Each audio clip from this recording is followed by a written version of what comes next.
Jorge Masvidal thought he was going to represent is the king of Miami. Those plans certainly fell short, and the UFC has slowly but surely been putting together so many fantastic bantamweight fights between this weekend and two new fights that have been recently announced on Wednesday. There is a lot of good going in that division. Hell, it's making a run for the best division in the UFC right now, and that is a very hard thing to do, especially with what's going on in the lightweight division and the welterweight division. But, ladies and gentlemen, thank you so much for tuning in to this week's episode of UFC Talk. This UFC Talk 81. We are on the back of UFC 272. The biggest, arguably the biggest grudge match in all of MMA has been settled. It's been settled pretty decisively as well. There's a lot of news going on with new fights being made, with fighters signing to promotions, and we're reaching a milestone event of UFC Vegas 50 coming up this Saturday. Of course, that is between Magomed Ankalaev and Thiago Santos. But Blake, how are we feeling after what there's a lot of people saying that they didn't really like UFC 272 or wasn't that good of a card. I think they're pretty stupid. I had a lot of fun on Saturday. Yeah, there were two of my boys that I was watching it with that had the same thoughts. They were like, "Yeah, really? Colby's boring, blah blah blah." I'm like, dude, did you not just see the same fight that I just witnessed? Like that wasn't right. That wasn't very boring to me. Like I understand it's a good fight. I understand like most people wanted Colby to lose, and he ended up winning, so you're all probably really butthurt. And to be honest, I didn't have a dog in the fight. Like, I didn't care if Colby won. I didn't care if Jorge won. I just wanted to see blood and violence. And we saw that. I mean, not a ton. Yes, we did.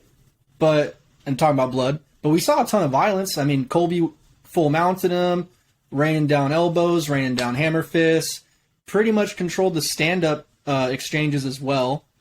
So, I mean, I was thoroughly entertained. Like, the whole card, top to bottom, was pretty solid in my opinion.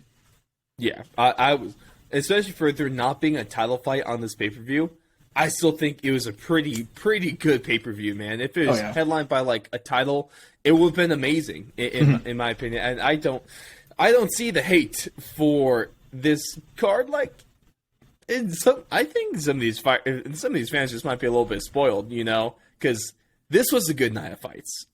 I don't know what else to say. Same here, dude. We're in the same boat. Glad we don't have to argue about Thank that. You. Right? I would have been a little bit disappointed if you thought this was a bad night of fights, man. No. After your I'm not take, crazy. I mean, I'm a little crazy. Yeah, you're crazy, but you're not stupid. Don't give me too much credit, bro. Oh boy, but we're gonna hop into things here. Of course, real quick, I'm your host Ross Allen, and Blake is the man, the myth, the legend, the fourth along MMA correspondent, and we got a good one for you guys today. But first things first, we're gonna break down UFC 272, and Blake, I would give you pretty good credit for what you did this week, but did the bangers hit? 2 out of 3, I would say. 2 out of 3. 2 out of 3. Let's remind the people what they were. Let's go through them. We had, on the prelims, we did Marina Rodriguez versus Yan Xiaonan. And that would probably be the only one where I just wasn't super satisfied. No disrespect to the ladies. I guess it was a good fight, but maybe it was just competitive. Wasn't a banger. Yeah, it just wasn't a banger. Yeah. We got to be honest here. You know, only truth. So I'll give myself a mark down on that one. But then I can respect it. I appreciate your respect. We went to Kevin Holland and Alex Cowboy Oliveira after that. I mean, come on. Come on, that's a banger. Is Kevin Holland back? Kevin Holland's looking good, dude. He's looking good. He's looking good. We'll see what happens though. He has to start climbing the ladder again. Mm-hmm. And then finally, 170 Kevin Holland looks like fun though. Yeah, he still has his power, obviously, and he had good power at the middleweight and carried down to that 15-pound weight discrepancy as well. So that's what's exciting to me. Absolutely, you know? Yeah, I'm excited to see who he gets matched up with next. It's gonna be a good one. It's gonna be a fun one. And then finally, we had Bryce Mitchell versus Edson Barbosa, and that was I thought that was a banger as well. I mean, maybe not Maybe your it wasn't typical. a two-sided banger, but I thought it was a very, very impressive performance for Bryce against a very dangerous opponent. I mean, they're kind of different worlds, right? Like, Edson's the world-class striker, and Bryce is kind of world-class at cooking people to the bone. So it was cool to see those styles mesh and see which one came out on top. And so all credit to Bryce. It was a fantastic performance, and got the people of Arkansas some money too from Dana White. yes, he did, man. Yeah, absolutely, he did. And I love that. Let's talk about that fight first, and then we'll go switch gears and go back to Marina Rodriguez for a second. But Bryce Mitchell is the real freaking deal. There's a lot of worries because, of course, Edson Barbosa is a fantastic kickboxer. I mean, that guy's just crazy. And I don't think this fight takes away from Edson Barbosa because he's still one of the best featherweights in the world. I don't think I don't have a doubt about that. This just showcases how good Bryce Mitchell is when it comes to if he can get within your range, you're toast. And that move against the fence where he drops him and then he goes in for a single leg, or he rocks him, goes for a single, switches to a double, back to the single, and gets a takedown. That is going to be really hard to defend, bro. This guy is relentless when he gets his hands on you. It's over. Yeah, he's got a hell of a gas tank, and there's no quitting him. I mean, I kind of knew that coming in. That's why I was favoring Bryce, is because he just seems like he's one of those guys where like you legitimately have to like get as close to possible of killing him in order to get him out of there. And Right. Edson wasn't really close. Yeah, no, not quite. In fact, I really agree with the 30-26 in that fight. It was do you think? it was pretty one-sided. Yeah. But damn, dude, Bryce Mitchell, I think he's in for a treat with his next fight. And I got a couple thoughts when it comes to it. Of course, I would love to see what he looks like against Giga Chikadze. Of course, it might. But the thing is, why I might be a little bit hesitant to book that fight is because Giga is a really similar fighter to Edson Barbosa. Mm-hmm. And if Mitchell's able to just... We saw what happened against that style of fighter. So honestly, what I would like to see is taking place at UFC London is Dan Hooker versus Arnold Allen. I think Bryce Mitchell versus the winner of that fight might be a really, really good. In fact, that could probably be the main event of the fight night as well. I agree with you on that, but just to throw one more name in the hat. Okay. The boy Josh Emmett. Ooh. Okay. Okay. Because Emmett, I'm pretty sure he has a wrestling base, obviously, trains at Team Alpha Male. Gotta be a wrestler to be there. And he has bricks for hands. Hey, shout out Coach Jorge Rodriguez, one of the best boxing and striking coaches in the game. So I think that would be a pretty entertaining, and I think he's one spot above Giga. I think Josh is one spot above Giga. Josh is actually a couple. It goes, he's at 6 and Arnold Allen at 7, the Giga at 8. Bryce Okay, I had them moves mixed up to 9. Yeah. I had Arnold and Giga mixed up. My apologies. It's okay. I forgive you. So, what do you think? Josh and Bryce, man. That really... I think whoever's next... I think Bryce Mitchell might be a win away from...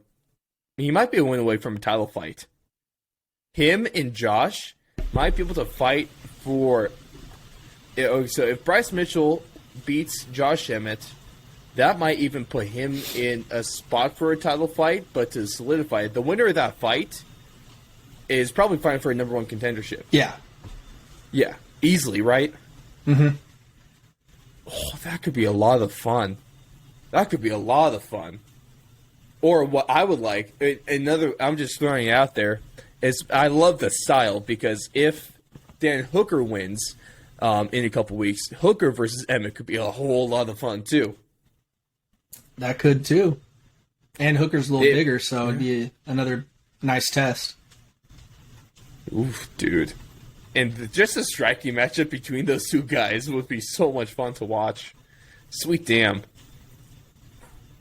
Hey, honestly, just anything Josh Emmett. Shout out to Josh Emmett. He goes overlooked way too much in the featherweight division.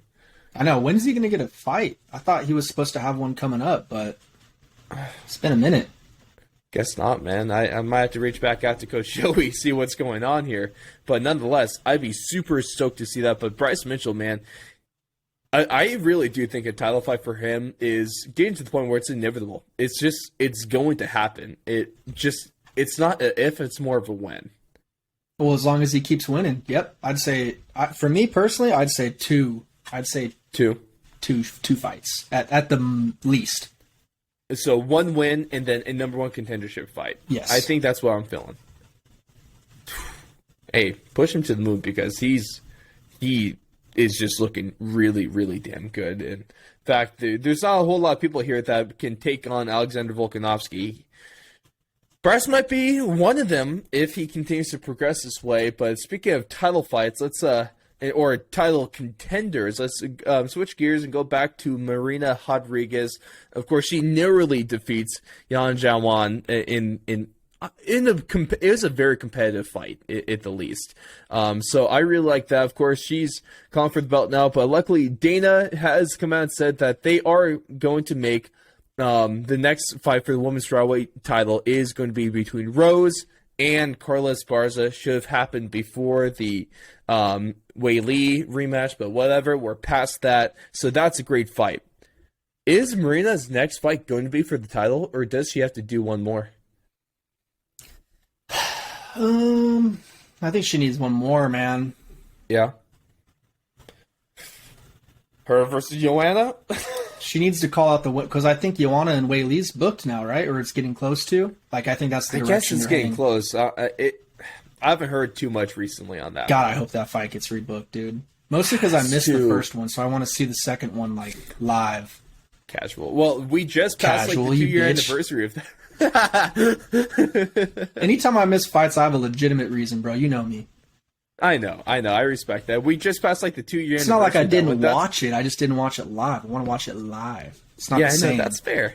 That fight is always funny because it's the best women's fight of all time. But when you think back to it, you think there's two memories that come from that fight, and that is the fight that happened in the main event between Izzy and Yoel. But then you also see on the cage for advertising is an advertisement for Tony versus Khabib.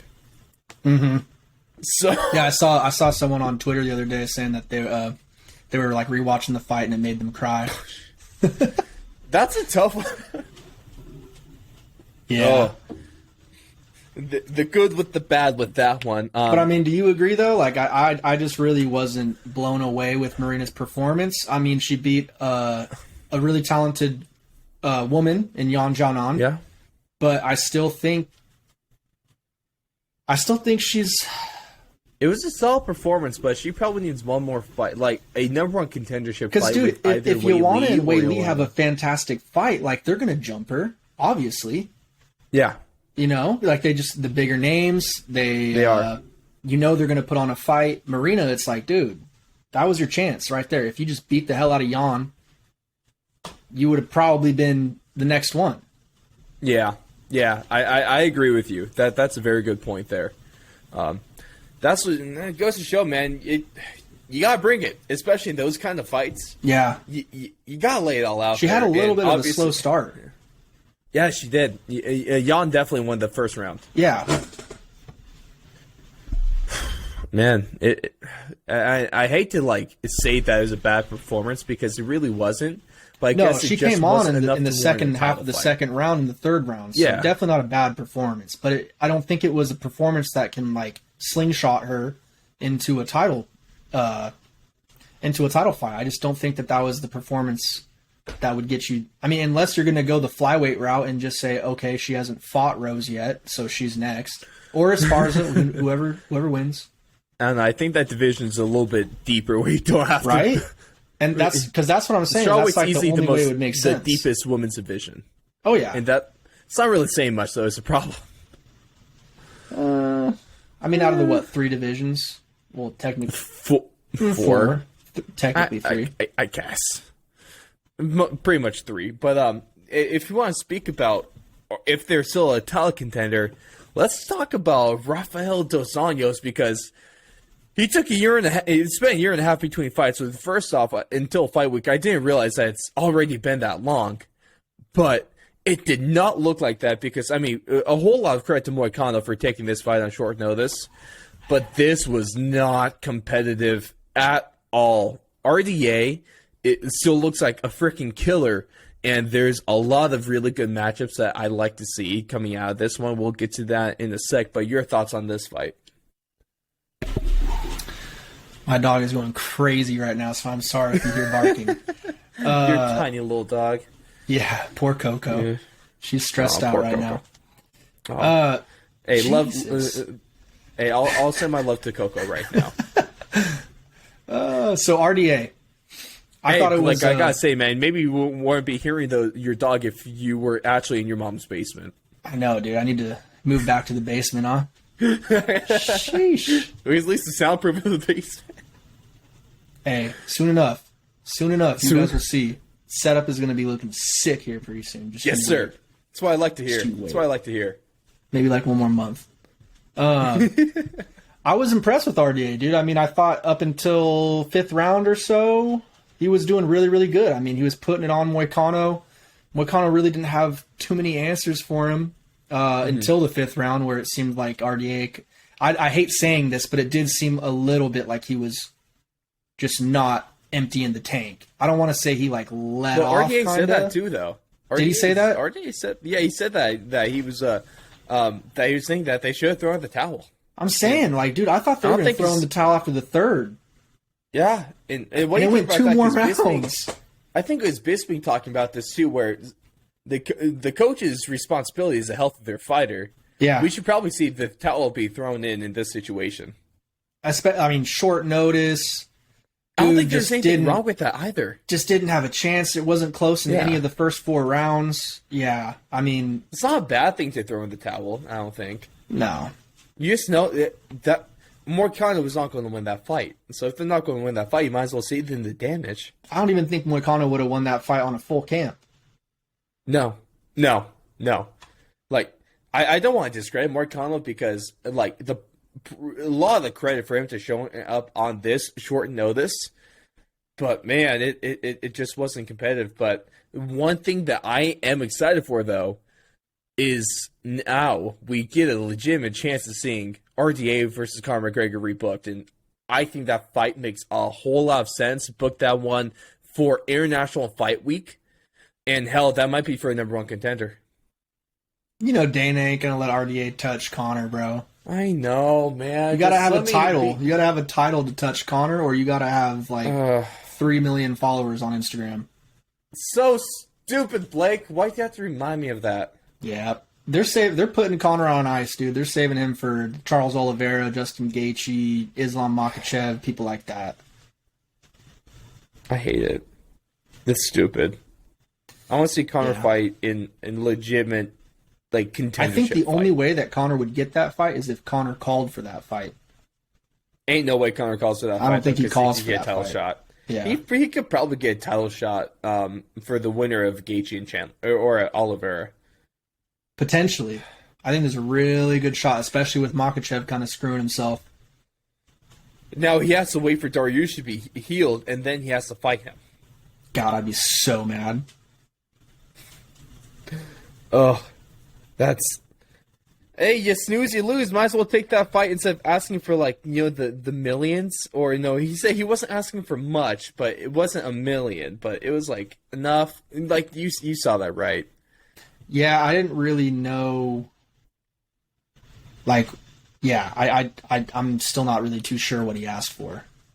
No, they did not give specifics on that one. But man, RDA, he's still a contender though. I think at the end of the day, he's still a contender.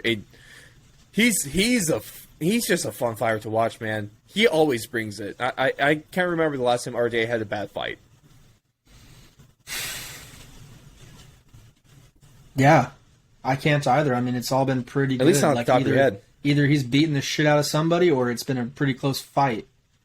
Even him and Paul Felder was a fantastic fight. and he kind of beat the crap out of Paul Felder. I was going to say maybe the only fight where he kind of got beat up would be like Colby recently. Yeah. But I don't really think he got beat up that bad. Yeah, but if you take a look at just the lightweight division, I don't know, man. He's been pretty good. Yeah. So, a lot of the credit to him, and I'm super excited. Another thing I'm excited about is possibly the future of Colby Covington, because there's some really exciting fights that we can see on the back of this win. Of course, he goes out and he gets rocked once, and like Jorge catches him once with a good hook. But besides that, he didn't drop him though. No, he just took a knee for the first responders. I don't know who said that first, but I think it might have been the MMAF Press Twitter account. That's fantastic. I'm not completely sure, but I'm giving him credit. They've really turned into a great dude. That one made me bust up laughing. I was like, "All right, you guys fucking got me." Like, and that's what I'm saying. That's what I was saying to you like last week or the week before. How they just have like one or two like per week where I'm just like, "God damn, that was fucking good." And it's not even like a big story that they're making. It was just these little things that are just so well done. But so I love that. I'm really not surprised about that one. But coming off of this, is Jorge Masvidal still a draw in your opinion? And what can they do to maybe salvage him at this point? Because he just signed a big extension. Don't want to see that go to waste. I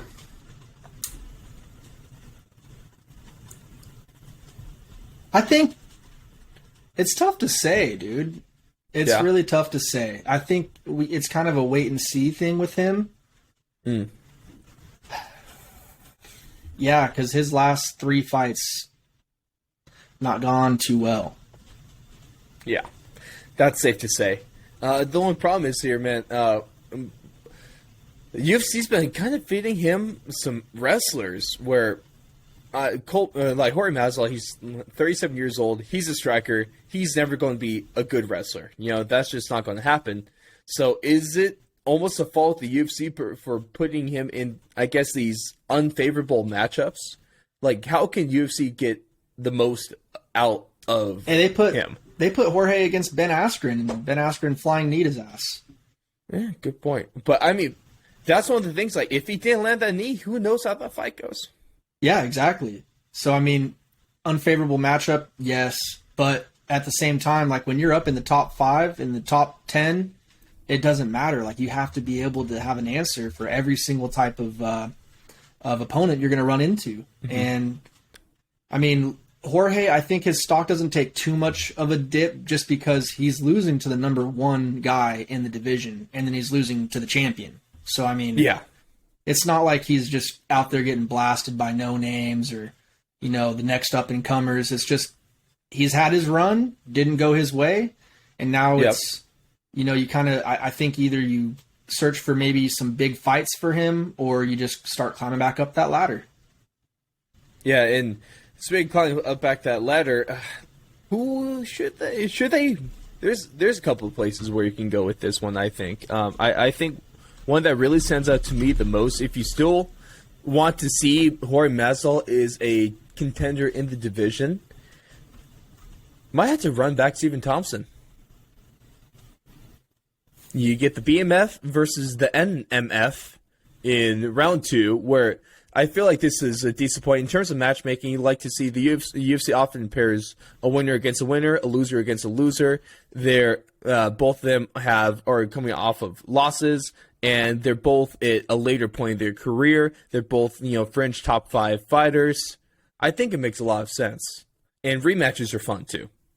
Yeah, they could do that. I still want to see him fight Leon, though, dude. I just feel like that fight needs to happen, bro. Like, that needs to happen. There is street beef with that fight, dog. Like, that needs to be settled.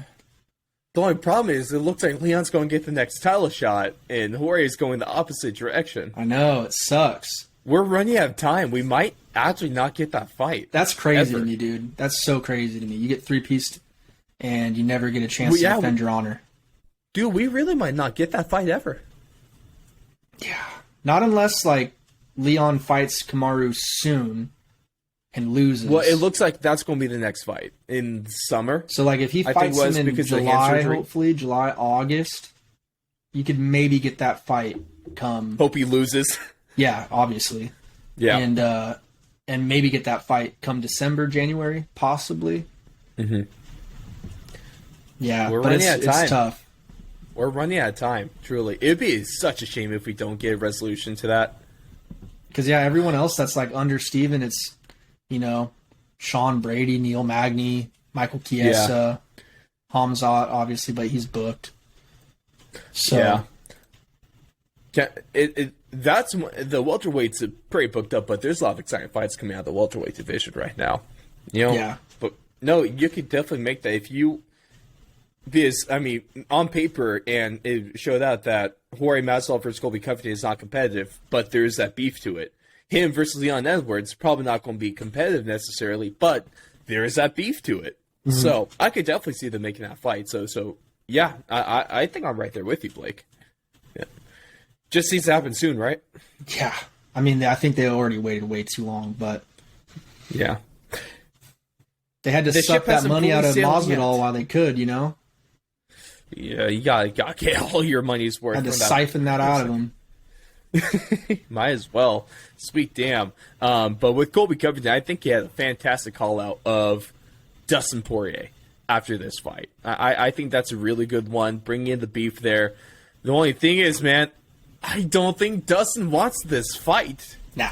If you see his response, like, he's pretty much been ignoring it. And I think the only problem is I don't necessarily think I could blame it, because Colby Covington probably works Dustin Poirier if they were actually to fight. And the funny thing is, though, Dustin is actually bigger than Colby.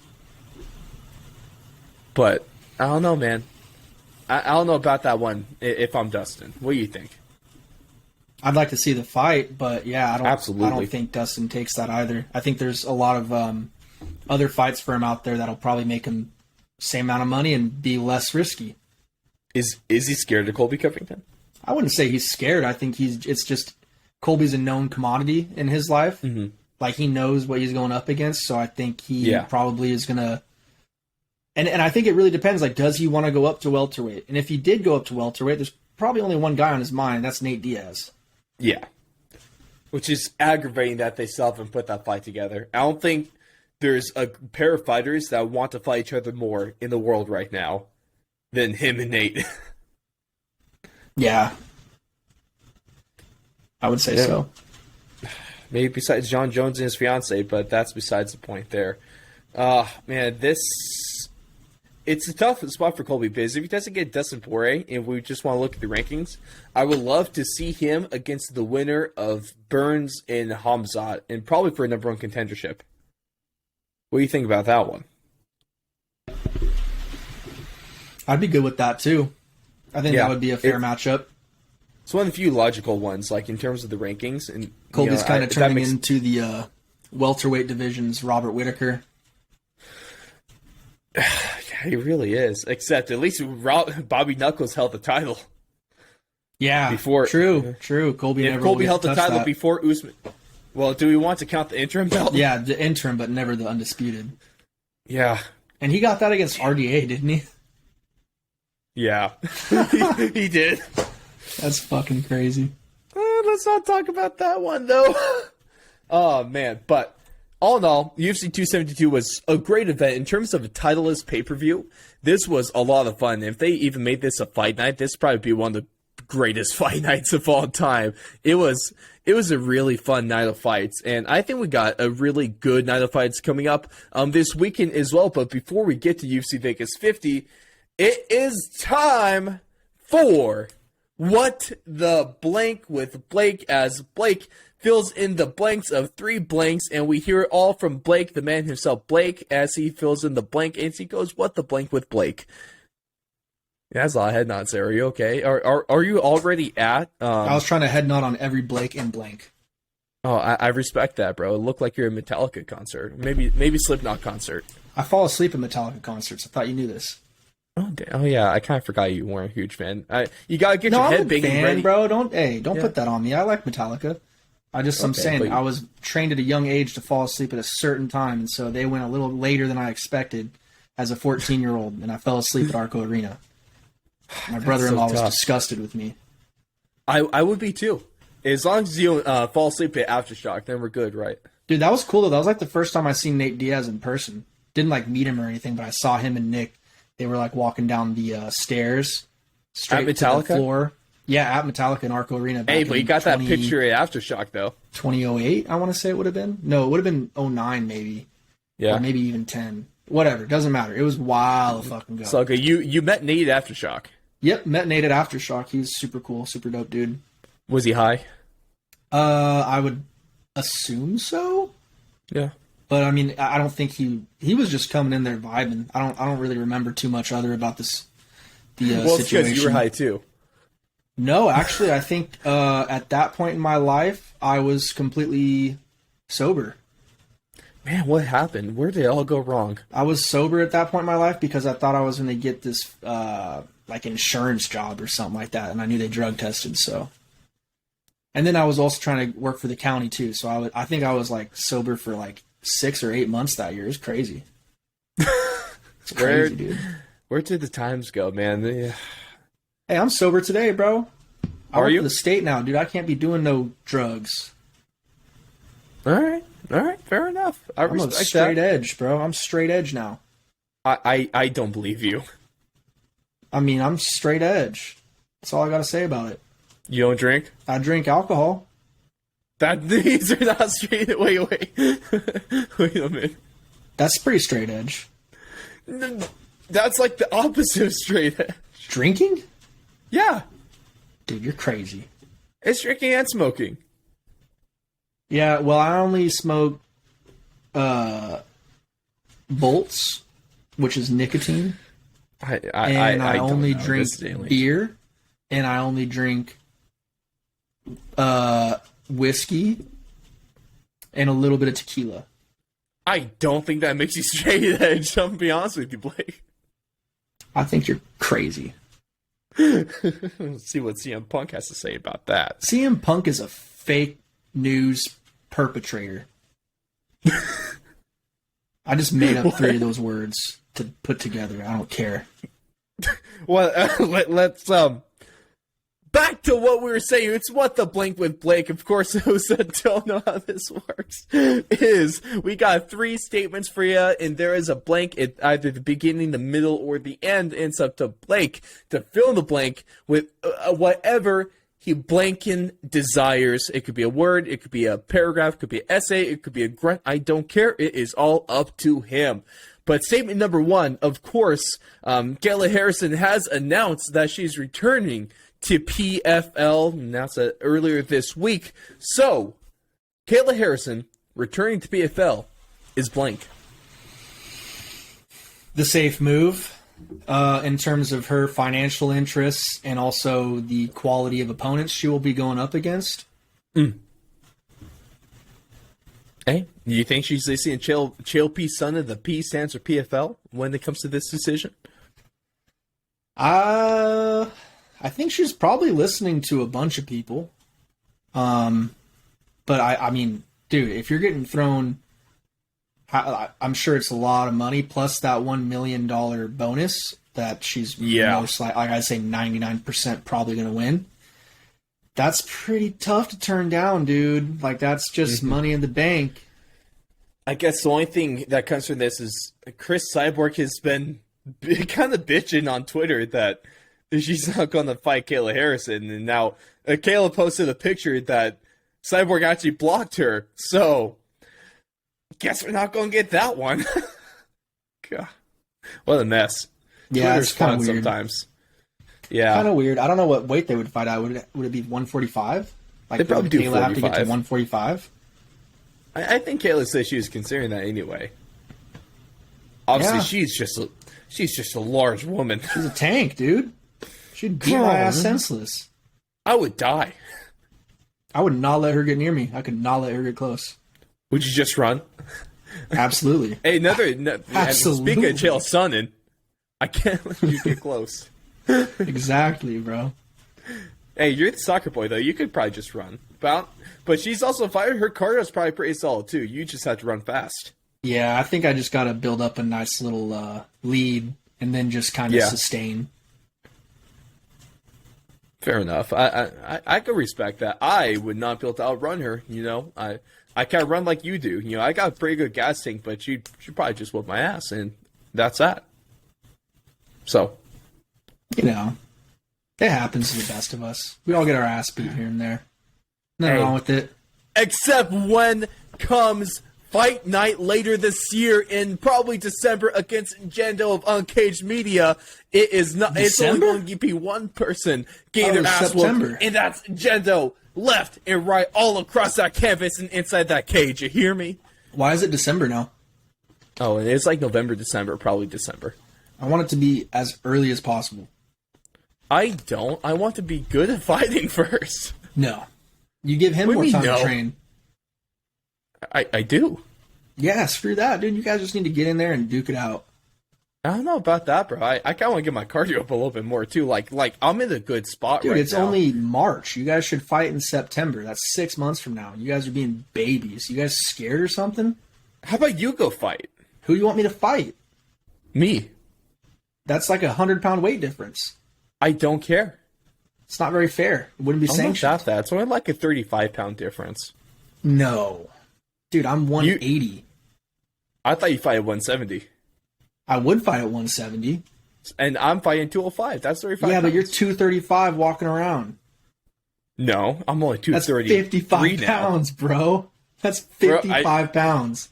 Don't matter. I'll make the... Jesus Christ. Meet me catch weight 195. No. I'd be fat if I was 195. You're already fat. No, I'm not. Put some muscle on the bones, you skinny boy. I got plenty of muscle, my boy. Do you? Soccer play? It don't look like it. Hey, I saw you when we were working out, Blake. Muscular I look, bro. I saw it when we were working out a couple weeks ago. It did not look like you had muscle on those bones. You must not have been looking close enough, bud. No, I wasn't staring at you. I was kind of breathing heavy and trying to focus on. I had to show you literally how to use the row machine. It's all good. Hey, you want to hear something though, Blake? In fact, on Wednesday, today, the day of recording, hit that row machine. That was a 2-minute 500-meter time. Did you do it right? I did do it right. You strap your feet in? Oh, sorry, on the ski machine. Oh, you're the skier, not the rower. Ski. Yeah. The ski. Yeah, screw the rower. Or the skier. I hate that thing. Hey, but 2 minutes for 500 meters? I was out of breath for a while, but, it was a very good time. Absolutely. It's tough to keep that pace. Like, I felt like I was jamming. I kept on looking back. I'm like, oh, man, am I going to make it? You just got to power through. Yes, sir. Hey, that's what we do. Dude, but this is a hell of a fight. So let's get to statement number 2. And that is, Tony Ferguson is blank if he beats Michael Chandler. Of course, this fight just announced on Wednesday. Talk about a hell of a scrap, man. This is going to be a lot of fun. I think it take place at UFC 274 as well. So that's just going to be a good-ass time. But, fill in the blank. Tony Ferguson is what if he beats Michael Chandler? Tony Ferguson is blank if he beats Michael Chandler.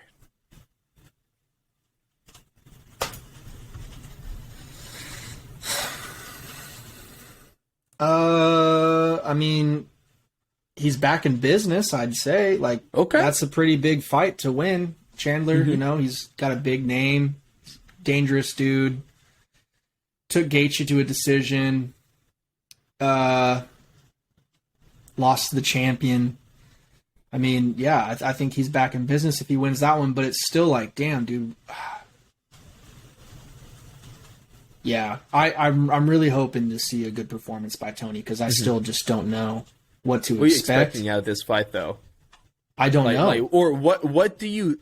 So, just gut feeling, what do you think is going to happen in this First fight? round barrage, Michael Chandler. And I think if Tony can survive that, that opens it up. But I just cannot... Dude, you cannot let Michael Chandler hit you on the chin like he was letting Justin Gaethje do. Yeah. I don't know. At some point, that patented Mexican steel chin is going to give way. And we're going to just start seeing him get clipped.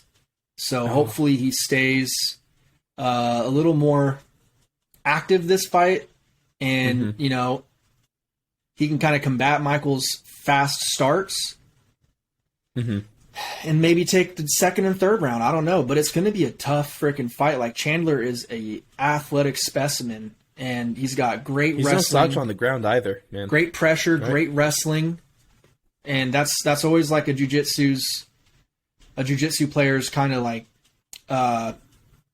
kryptonite almost, is a guy with good top pressure that can stay out of harm's way in terms of submission attempts, but also keep that grinding, keep that pressure on him and hurt him. So we'll see with this fight. It's going to be a big fight.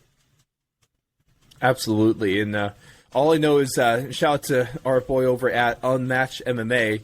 If Chandler manages to catch Tony Ferguson, that chin gives way and drops him, I'm going to be able to hear his heart break from North Carolina. That is, and just him and for, many others, like, bro. Tony is him a and favorite. like 80% of the MMA community. They might cry if something bad happens to Tony. I just want to see a good fight, dude. Like, I want to see Tony go out there and look like it's the Tony of 2018. You know, at least on paper, bro. This is a fantastic fight. This is. I'm really excited for this. If Tony performs to where he's capable of performing, it's a freaking banger, dude. Yeah, and UFC 274 is shaping up very, very nicely. But the last statement of the show is that, so there's been a couple of bantamweight fights just recently announced. We're getting a main event between Chito Oliveira is going to step into the spotlight against a very game Rob Font. So that's a fun one. Then we're also, coming up this week, and we'll look into UFC Vegas 50, we're getting Marlon Moraes versus Song Yudong. And then we're also, wasn't there another one that was also just announced? I feel like we were just talking about this. Another? For bantamweights? Yeah, maybe not. I might just be tripping. You did Rob Font and... yeah, so there's Rob and... Cheeto. And that one. Marlon. Yeah. Sean O'Malley's also in talks for another... for Pedro Munoz, right? Yeah, that's who he dropped on his Twitch the other day. Like, he name dropped him and said, that's who I want to fight. Hey, there's also talks about Jose Aldo versus Dom Cruz as well. So, we just got all this crazy stuff going on in the bantamweight division. So, statement number 3, Blink, is the bantamweight division is blank.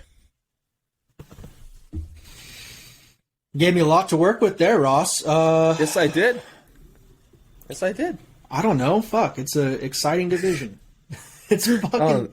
It's got like a shit ton of talent in it. Like, I don't know what else to say about the bantamweight division other than the fact that it's like. You could probably say a lot more if we're being honest, man. Yeah, you got damn legends good in division. It. Is it the best in the UFC? You got Jose Aldo. You got the up and comers with the Sean O'Malley's. Answer the question, Blake. The Umar Nurmagomedov. What was your question? Is it the best in the UFC? Is it the best division in the UFC? How are you asking this question? Like, is it the best in terms of matchups? Is it the best in terms matchups, of talent? Is it the best in terms of what? Let's go with talent and depth. So depth and in talent, I guess I guess there might be the same thing. All right, kind of the same thing. Let's just go with depth. Depth wise, definitely, I think it's one of, if not the most deepest divisions in the UFC, so for sure. In terms of exciting matchups, then? Yeah, I'd say it's right up there in the top 2 or top 3 as well. Bantamweights, that's why I love bantamweights, dude, is they have like a little bit of everything. They have that power still, but they also have that flyweight kind of speed and just like where it's just a blur on the camera. Almost every type of martial art that there is, basically, because they have to have everything. Whereas like the big guys, like in heavyweights and stuff, you can kind of be a 1-trick pony, 2-trick pony and get away with it most times, just purely based on talent. But the bantamweights, it's like everyone's athletically just around the same, skill level, and technically like they're all just around the same skill level too. So it's like there's no easy fights really. There's really not. Once you get in that top 15, every single guy is going to have something that he's going to bring to the table. It's like, oh shit, I need to prepare for that. There might be like one dude I'd have to look. If Cody Stamann is still in the rankings, that'd be like the one guy where I'd be like, yeah, I'm not too worried about that one. Well, let's see. So, I mean, is Cody Stamann still in the rankings? He's absolutely not. No, it's a Sun Sao. Dude, I don't think so. It's a Sun Sao there at 15. It's got to be a Sun Sao, and maybe is Umar in there yet? No, not yet. Okay. Honestly, I probably did Umar over a Sun Sao. That might be his next fight, unfortunately. For a Sun Sao. Poor Sun Sao. Just to get him in the rankings. Right, that's a tough one right there. Hopefully they don't feed Ricky Simone or someone to Nurmagomedov, because that might... yeah, that would be the end of Ricky's little climb. That face of Ricky won't be pretty anymore. Right. Oh, bad, poor stuff, but... That is going to do it for What the Blank with Blank. Let's know your thoughts on this one, whether it be talking about Kayla Harrison, talking about Tony Ferguson versus Michael Chandler, and the UFC Bantamweight division. Sound off in the comments on YouTube, on Rumble, or hit us up on our socials on Twitter and Instagram. Best way to find everything is at thefourthandlong.com. But that's going to bring us into the last little bit of the show, and we're going to take a look at the 50th edition of the UFC Vegas Fight Nights. And I got to tell you, man, it's a pretty solid fight night. All right. And the fun stat I want to throw at you is, of course, the main event is between Thiago Santos and Magomed Ankalaev. And I forget who posted this. I would love to give credit, but honestly, I just forgot. But in UFC history, any fighter with the name Magomed has around a 85% winning percentage. So, therefore, what my plan, Blake, here's my foolproof plan so I could win later this year. I am changing my name to Magomed Nurmagomedov. It's an awful idea. You should always be yourself. It's a guaranteed dub, though. I don't want to be myself. I want to win. But was it 100% or was it 85%? No, but that's the Magomed part is 85%. But if you throw in the Nurmagomedov part, that takes it to like 99.8%. I mean, I guess, but I just wouldn't. Yeah, dude, your name's fine, bro. Don't change your name. Like Dynamite Allen, bro. We'll keep talking about it. Fair enough, but there's some really fun fights on this one. I won't tread on yours because we got a treat when it comes to the Blake's Bangers, but I mean, fights like Khalil Roundtree and Carl Robertson is going to be some fun light heavyweight action. We get the veteran in Alex Caceres against Sadiq Youssef. That's a fun one as well. And then we get Semmelsberger against Fletcher, two really solid fighters. Aldrich versus Robertson, two really solid women's fighters. Trevin Jones. I mean, there's even we're going to see Miranda Maverick against Sabina Mazo, and that's a solid women's fight as well. Can you please say who really matters? Chris Moutinho. Thank you, bro. Okay. Chris Moutinho is making his return. 1:30 p.m. Pacific time. Second fight of the night. I don't really know a whole lot about Guido Cantelli. He's I don't think he's like a permanent member of Team Alpha Male, but I know he goes out there, I think, for fight camps a lot. So he's like an honorary you're right. member. It is a 2:00 Mountain Time start for the prelims. It's crazy early. Oh, that's I think the main card's 4, right? Yeah, 4 5 o'clock. 5 for you, 4 5 for o'clock me. in the real time. Yeah. Dude, Pacific time's the best. Not going to lie, I do enjoy these earlier fight cards. Oh yeah, it's the best. You still got time afterwards to chill out and digest what just happened. Well, the best part is that the card length, you can have lunch and dinner during the span of the card. That's a good time. Yeah, that is pretty badass. I mean, you right? For me, for sure, but for you, it'd be a little bit late of a lunch. Hey, a little bit of a late lunch in a normal dinner time. I think that's still fun. Or maybe just a second lunch, I think what it would be is a little bit of a snack. Get a solid snack. Like an appetizer. Appetizer during prelims and main course during the main event. Yeah, Well, appetizer is just a preliminary meal. Exactly. Appetizers, the prelims, for the main course, which is the main card. So do we? Sometimes it's fun to have a meal with a early prelim as well, maybe a soup, and then you go in for like a little bit more of a carb-based appetizer, and then you go in for the main course, which is the main card. And then you would need some brisket or some. Hey, I did smoke some brisket last weekend. There you go. Look pretty. Hey, I feel like I saw it on IG or something. Right? Yeah, and do you see those little bacon things? So I'm gonna do some.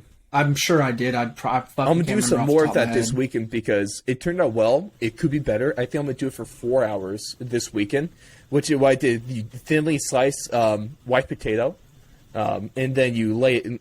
You kind of lay it on a strip of bacon, and you wrap it. And then put a little toothpick in there, and you smoke it. And after a while, you put a little barbecue sauce, a little brown sugar to glaze on it.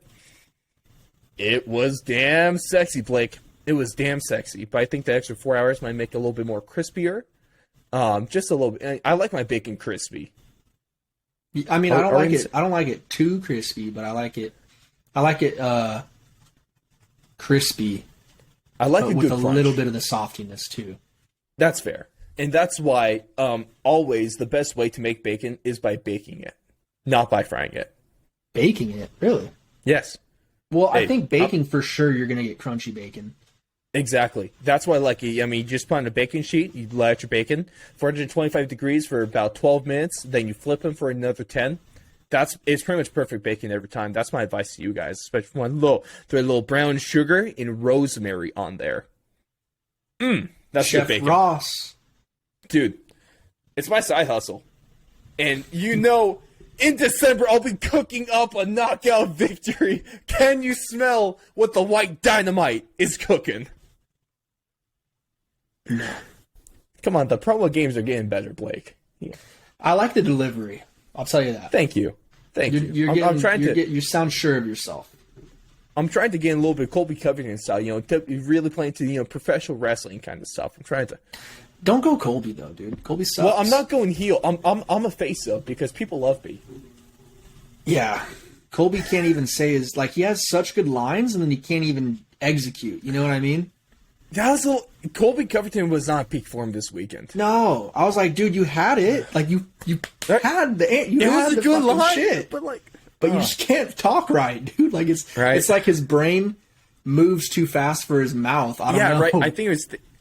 He just needs a little bit more practice in the mirror on that. Take a deep breath, Just wait a second before you just start blurting shit out. So the delivery was not up to Colby Covington's standards. Yeah, but, he still cut some good. I wouldn't even say it's Colby Covington's standard. It's Chael Sonnen that is the standard. Colby is just trying to chase after him. Chael P. Sonnen, the P stands for promo. That man is an animal when it comes to that game. But Blake. It's time to stop fooling around here. It's time for Blake's Bangers for UFC Vegas 50. Lay it on us. Chris Moutinho. I'm just kidding. Oh, shit. No offense, Chris. Don't beat me up. We're going to go with... Dun, dun, dun, dun. Really pausing here. I like it. My computer just started glitching out on me. Jesus Christ. All right, we're back in business now. Okay. We're going to go Alex Pereira versus Bruno Silva. That's a damn good fight. Good fight. It's going to be a good test for Pereira, see if the hype is real. We're going to go with... And Bruno Silva is also just a thug, too, bro. That guy throws down. Yeah. Yes. Bruno Silva's... I think he's on, a 2 or 3 knockout streak, right? Mm-hmm. At least. Yeah. 1, 2, 3. 3 KOs in a row. Jesus Christ. This is a good fight. It's not making out of the first round. Fight. Second one, we're going with Terence McKinney on short notice, taking on Drew Dober. That should be a good fight, too. Drew Dober always comes to bang. Terence McKinney, if he wins, it's a first-round finish. Basically guaranteed. Hey, that's a great step up for Terence McKinney in this fight, though. I really respect that. Is 2 Dober, weeks' notice. Is Dober or is it 8 days' notice? I think, is Drew Dober still... I think he's just 15? Outside. Yeah, he just dropped out. Yeah. But he's been in the top 15, so this might be able to get McKinney into it. Yeah, it could. I mean, maybe not into it, but it's definitely over going to get him Diego fringe. Ferreira, probably. Yeah, I mean, depending on if he wins and how he wins. First round knockout probably gets him into the top 15. 100%. I agree 100% with that. Because, I mean, at that point, that'd be like his third win in the promotion, and it would be his third straight win by a finish. It'd be his third win, third straight finish, and especially third straight first round finish as well. So yeah, I couldn't remember if both of those were first round finishes. Yeah, so it was that 7-second knockout against Steamroller for Vola, Right. and then I think it was like 3.5 minutes in, he choked out. He got that submission win. That's right. A couple weeks ago. That's right. Yeah. And then so finally for our last banger, we got Marlon Moraes versus Song Yudong. That should be a fire fight too. That's a good fight, bro. That's a good ass fight. I'm saying Marlon's got to show up though, and he said that in his press conferences leading up to this fight that this is one of his last chances if he really wants to be a title contender. Yeah. So I'm excited to see maybe almost like a cornered Marlon. This is just going to be a hell of a fight, man. Song Yudong, he can throw down. He's pretty much the next big thing when it comes to this division. Of course, if you haven't caught yet, go on over to thefourthlong.com/MMA and catch our interview with his boxing coach, Joey Rodriguez with Team Alpha Male. We talked a lot about Song Yudong and how he's essentially the future. But there's my plug. It's a big fight in the bantamweight division. I mean, if you just look at the rankings, I don't think we went over this earlier, but Moraes is right there at number 10. And you got Song Yudong at number 14. So really, whoever wins this fight, you're fighting the Don Cruzes, the Merab Division, however you say his last name. The Machines. Rob Fonts, the Corey Sandhagens, the Jose Aldos, like all those guys are now within grasp. They're within reach. Mm-hmm. So whoever wins this one, man, you're going upwards and onwards. And whoever loses, you probably got to fight Umar Nurmagomedov.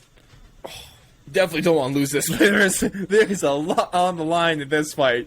Oh, sweet damn. But that brings us to the main event here. Of course, we have the number 5 ranked Thiago Santos against the number 6 ranked Magomed Ankalaev. And this could be a pretty fun fight if we've seen the Thiago Santos that we know but also Magomed is a very game opponent. Let's get the predictions in for this one, Blake. How do you see this one going? Magomed is going to win. I think he's going to win by TKO in the 3rd round. Okay. For me, I think it's going to go the distance in a close fight. And also, I'm pretty torn on this one because they're both fantastic fighters. Of course, Thiago took John Jones to a split decision. Unfortunately, he just hasn't looked exactly the same since that double knee surgery, which, you can't really... I'm not surprised that he doesn't look the same. That's nuts. A big undertaking. Just physically and mentally. You got to throw that in there. Magomed has been looking good recently. I'm going to send it. Thiago Santos, decision win. Give him a UD in this one. Okay. Yeah, but neither way. I'm not really confident either way with this one, but I am looking forward to this main event. It is big for the top of this division. The winner of this might be able to get that, Rakic or the Anthony Smith and be able to get probably one or two fights. A win here might get you a fight away from a title shot. Puts you close. Puts you really, really close. Absolutely. But, of course, let us know your predictions for that one. We'll be dropping the Blake's Bangers in the post and the main event on that Friday and Saturday coming up. So let us know your thoughts. Go catch us on the socials. But before we cap things off, of course, it is time to cap things off the way we know how, and that is with the Nene of the week. And I think there's only one man deserving of this very prestigious award, and that is... for the man who lost $275,000 by betting on Jorge Masvidal, Drake. Oh, Aubrey that was Graham. not a good... Aubrey Graham. What are you thinking? Aubrey Graham? That's his Is that real his name. actual name?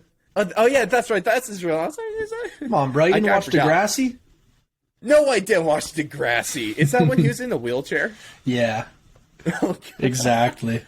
Isn't there like a scene where he gets shot or something like that? Yep, there is. I just remember the memes.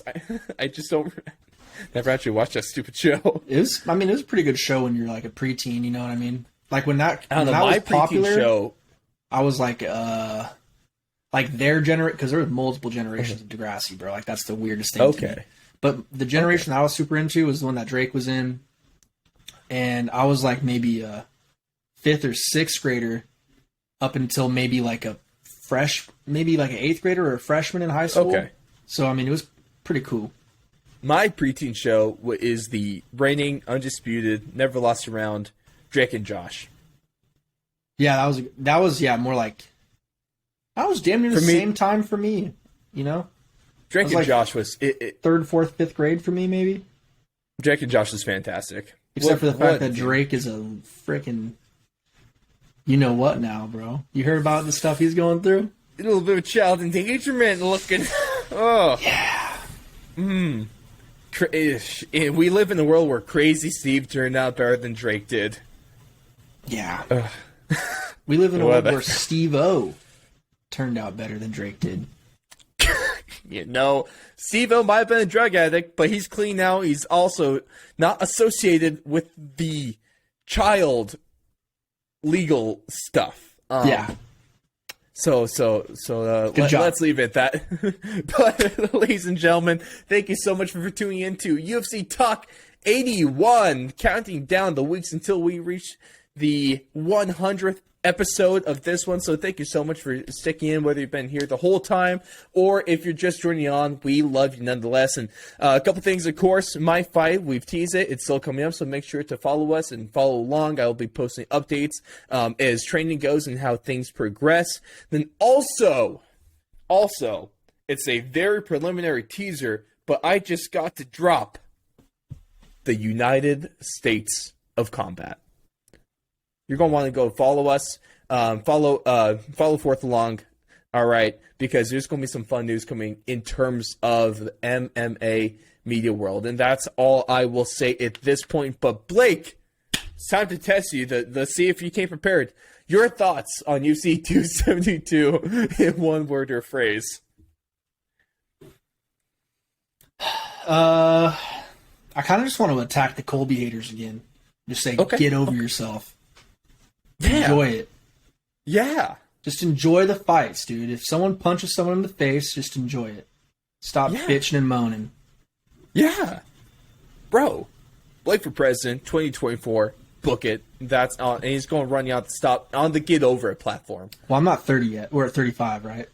2028 then? Wait, no, 2032? It'll take, I'm turning 28 this year. 2032. So, yeah, it'll be a minute. Blake for President 2032. Maybe 2029 earliest. Okay. Run for Congress first. Wait, do you have to be 35 or 40 for president? Oh, this taking us back, man. Shit. It might be 40, dude.